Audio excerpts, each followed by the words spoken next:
Let's start with incoming assistant professor of sociology at Boston University, Saida Grundy. Professor Grundy made quite a splash a few months ago when she attacked in her Twitter account white people. She went after white men in particular with some really shocking racial generalizations, always keeping in mind that Professor Grundy's area of specialty is racial sensitivity, African American studies, trying to raise attention for the plight of minorities in this country. And how does she choose to do that? By being absolutely incendiary. Here's what she said, quote, "White masculinity isn't a problem for America's colleges. White masculinity is the problem for America's colleges." So the problem with the modern university system, according to Mrs. Grundy, is not overinflated tuition. It's not this huge ballooning student loan debt that our kids face. It's not the radical indoctrination of professors and the increasingly underprepared graduates that colleges are turning out. That's not the problem with academia. The problem with academia, college life today, is that you have white college males. They are the main problem, and we recognize this. It's this kind of race baiting, this kind of stereotyping, this kind of racial profiling. Let's call it what it is. These professors, these liberals, they condemn in the harshest terms racial profiling. To suggest that you should target at airports certain demographics or men of a certain age when trying to determine who may or may not bring a bomb on board a plane, that's racist, can't do it. Any kind of racial stereotyping is horrific to America's liberals, unless, of course, you're Saida Grundy, you're a typical American professor today, you have no problem stereotyping an entire class of white males. Right?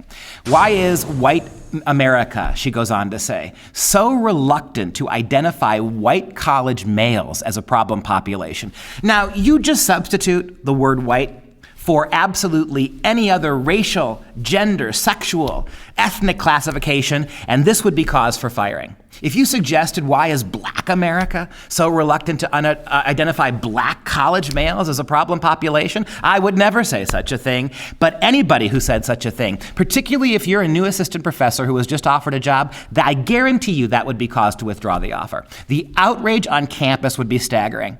And the very people who lambaste Western culture, who attack our institutions and our history, they have no problem making the same kind of generalizations, the same kind of profiling, the same kind of stereotypical assumptions about huge groups of individuals that just happen to be a different color. And this is what passes for inconsistency and hypocrisy on college campus. Now, interestingly, initially, Boston University did not want to touch this with a 10-foot pole. This was their problem. They had hired this woman. But even after those incendiary comments, they didn't want to comment. Finally, Boston University's response came from President Robert A. Brown. And Robert Brown said, quote, "At Boston University, we acknowledge Dr. Grundy's right to hold and express her opinions. At the same time, we fully appreciate why many have reacted so strongly to her statements. Boston University does not condone racism or bigotry in any form, and we are committed to maintaining an educational environment that is free from bias, fully inclusive, and open to wide-ranging discussions.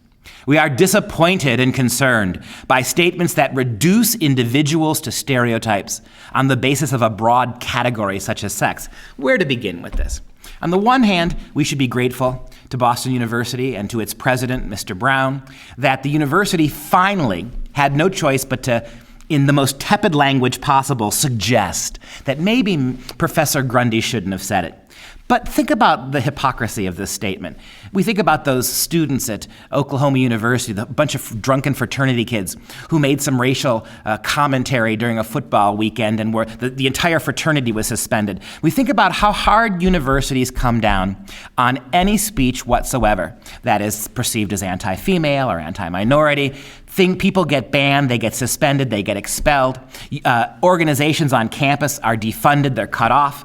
And you have not just drunk kids now. You have a PhD-holding professor, a perfectly responsible academic, making incendiary claims like that. And this is the best Boston University can do? This is the hypocrisy.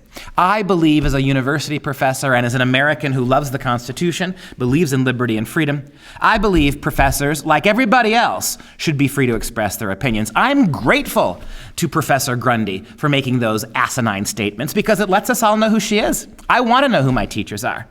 But when you allow this kind of thing to go on, and you sort of tepidly condemn it, we respect her right to say what she wants. We respect her right to make incendiary comments. We just don't like it when they go too far. You would never get away with this if you were a student at that university and you made a similar statement for some other ethnic group, racial group, gender group. This is unacceptable. Where are the consequences? This is a woman who doesn't even have tenure yet.